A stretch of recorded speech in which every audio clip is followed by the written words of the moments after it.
더불어민주당은 쌀값 정상화를 위해 모든 역량을 쏟겠습니다. 존경하는 국민 여러분, 안녕하십니까? 더불어민주당 쌀값 정상화 TF 팀장 신정훈 간사 이원택, 소병훈 농해수위원장 김승남 간사, 어기구 유성군 주철현 윤준병 김회재 의원 그리고 최혜영 의원입니다.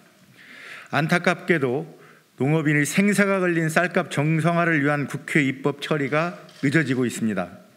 지난주 국회 농림위 법안심사 소위에서 처리했던 양국관리법, 이른바 쌀값 정상화법이 어제 전체회의에서 여당의 반대에 막혀 상정되지 못하고 지연되고 있습니다. 이후 여하를 막론하고 쌀값 폭락으로 하루하루 힘겹게 버티고 계신 농민 여러분께 참으로 죄송한 마음뿐입니다. 저희 더불어민주당이 이번 정기국회 내 법안 처리를 위해 모든 노력을 다하겠다는 각오의 말씀을 드립니다. 우선은 양국관리법의 조속한 처리를 위해 최선을 다하겠습니다만 법원이 처리된다고 하더라도 쌀값 정상화의 길은 여전히 멀고 험난합니다. 우리는 지금 세 가지 싸움을 목전에 두고 있습니다. 첫째는 시장격리 의무화에 반대하는 여당과의 싸움, 둘째는 쌀값 정상화에 반대하는 재정당국과의 싸움, 셋째는 국내 쌀값을 교란하는 수입쌀과의 싸움입니다. 돌이켜보면 쌀값으로 인한 농업인의 고통이 어제 오늘의 일이었습니까? 또 여당이나 야당만의 문제였습니까? 저희도 부족한 점이 있었습니다. 우리가 여당일 때는 국힘당의 윤석열 후보가 조속한 시장격리를 주장했고, 국힘당이 여당인 지금은 민주당의 이재명 대표가 쌀값을 내려달라고 외치고 있습니다. 여당과 야당이 번갈아가면서 농업인의 대변자를 자처했지만 애잔한 농업인들의 애간장만 녹였을 뿐 한 번도 속 시원한 대책은 없었습니다. 누가 정권을 잡더라도 쌀값 예산을 틀어지고 있는 보이지 않는 손에 휘둘리기는 마찬가지였습니다. 때로는 저임금 정책의 희생양으로, 때로는 물가 안정이라는 지상 목표를 위해 커피값만큼도 안 되는 쌀값과 농업인을 희생양으로 삼았습니다. 시장 경리를 자동화하면 재배 면적이 늘어나고 과일 생산이 되풀이된다는 논리적인 비약은 현실을 모르는 탁상 공론입니다.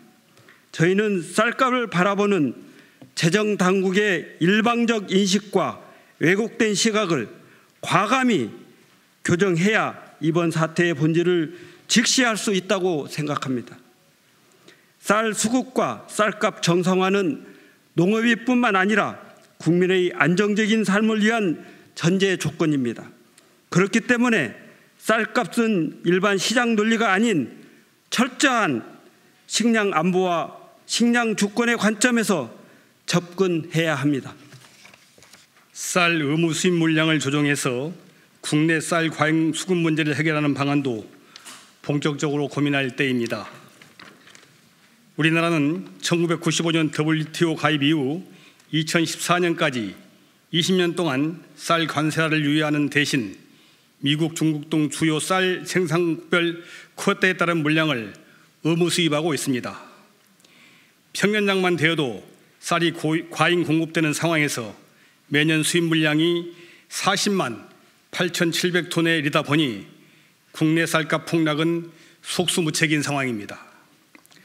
따라서 쌀 의무 수입 물량의 대대적인 ODA 전환 등 수입쌀을 국내산 쌀 시장과 격리하는 방안을 적극 모색해야 합니다.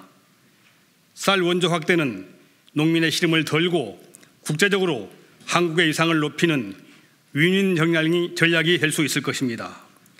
최근 김진표 국무장께서도 한덕수 국무총리에게 이와 관련된 입장을 적극 개진하신 것으로 알고 있는데, 정부에서는 연내에 과시적인 성과가 나올 수 있도록 발빠르게 움직여줄 것을 촉구합니다. 역대 정부에서 반복되어 온 쌀값 갈등을 이제는 청산해야 합니다. 해마다 반복되는 갈등과 불신의 악순환도 과감히 끊어내야 합니다.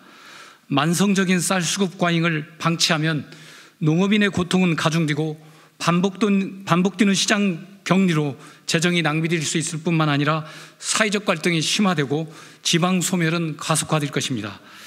더 늦기 전에 여당과 야당이 정파적 이해관계를 떠나 머리를 맞대고 쌀값 정상화를 위한 근본적 해결 방안을 내놓아야 합니다. 이에 더불어민주당 쌀값 정상화 TF는 몇 가지 단기 과제와 근본적인 개선안을 제시하고자 합니다.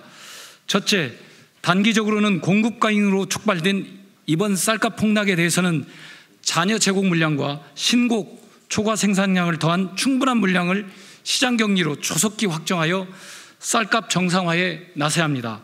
둘째, 만성적인 생산 과잉은 타작물 재배와 같은 생산 면적 조정으로 해결해야 합니다. 해년마다 계속되는 과잉 생산을 언제까지 방치할 것인가, 생산 조정 예산을 세우고 예측 시스템을 고도화하면서 과잉 생산과 시장 격리로 인한 예산 낭비를 막아낼 수 있습니다. 셋째, 쌀 수급과 쌀값 정상화를 위해 시장 격리 의무화와 생산 면적 조정 지원 근거를 양곡관리법에 명확히 담아야 합니다. 쌀값은 정권의 입맛이나 재정당국의 정책 수요에 의해 임기 웅변식으로 대처할 문제가 아니라 마땅히 정부가 감당해야 할 최소한의 의무입니다. 넷째, 정부는 쌀 수입 물량을 개선할 수 있도록 미국, 중국, 베트남 등 쌀 수출국과 재협상을 추진하고 수입쌀의 ODA 전환을 통해 국내산 쌀 시장과 격리하는 방안을 적극 모색해야 합니다. 다섯째, 식량 안보와 식량 주권의 관점에서 정부의 쌀값 결정 메커니즘, 쌀값 지원 예산을 효율성을 점검하고 제도 개선 방안을 마련해야 합니다. 존경하는 국민 여러분, 농촌은 뿌리요, 도시는 열매라고 합니다. 농민과 농촌이 살아야 지방 소멸을 막을 수 있습니다. 30년 동안 계속되어 온 쌀값으로 인한 사회적 갈등을 끝내야 합니다.